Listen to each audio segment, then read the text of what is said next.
Official data shows that China's GDP surpassed 126 trillion yuan, or more than $17.5 trillion in 2023, an increase of 5.2% compared with the previous year.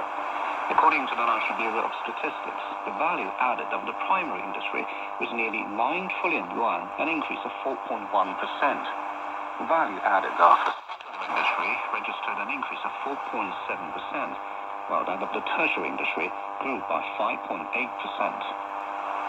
Chinese authorities have announced plans to develop an integrated business zone in Shanghai. Authorities say the zone will be a new platform to facilitate international business exchange and gather service resources. It will promote the integrated development of the Yangtze River Delta and the innovative development of offshore service and digital trade. The new zone will complement Shanghai's goal to be a global center for economy, trade, and science and technology innovation by 2025. Earlier this month, the State Council approved a plan for the Eastern Hub International Business Cooperation Zone. The Health Ministry in Gaza says the number of Palestinians killed in the Gaza Strip from ongoing Israeli attacks has exceeded 30,000. In the latest attack, Palestinian medical sources said at least 70 people were killed in Israeli bombing of a gathering of Palestinians waiting to receive aid in Gaza. The UN warns that a quarter of Gaza's population faces imminent famine and calls for an immediate ceasefire. Hamas has urged Palestinians to march to Jerusalem's Al-Aqsa Mosque at the start of Ramadan next month. Israel earlier said it will allow Ramadan prayers there with set limits. Sarah Coates has more.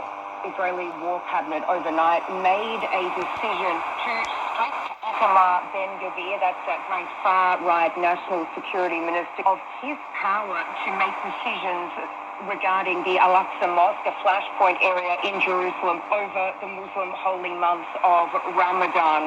This is on the back of comments and a real push by Itamar Ben-Gvir over the last week or so. He's been saying that anyone under the age of 60 should be banned from entering the Al-Aqsa Mosque, which is the third holiest place for Muslims. He's been saying that this poses a security threat. This has, of course, caused a lot of tension, a lot of controversy in the region, given that the Muslim holy month is less than 2 weeks away now. U.S. congressional leaders have come to an agreement to prevent a partial government shutdown slated for midnight on Friday.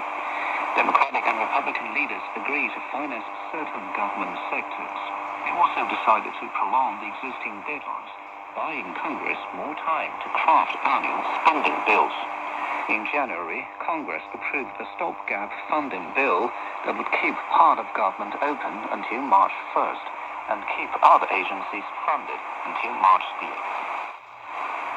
An Illinois state judge has barred former U.S. President Donald Trump from appearing on the state's Republican presidential primary ballot, citing his role in the January 2021 Capitol riot.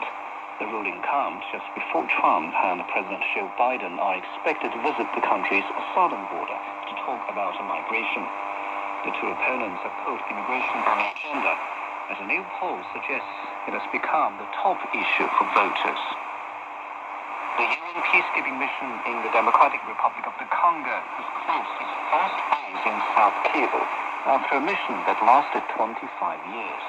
The Congolese National Police is now responsible for security in the region. Over the years, Eastern Congo continues to be ravaged by more than 120 armed groups seeking a share of the region's resources, such as gold. Some of the groups are backed by Congo's neighbors. The violence, including occasional rampant mass killings, has displaced nearly 7 million people. Passenger flights between China and the United States will increase significantly from the end of next month.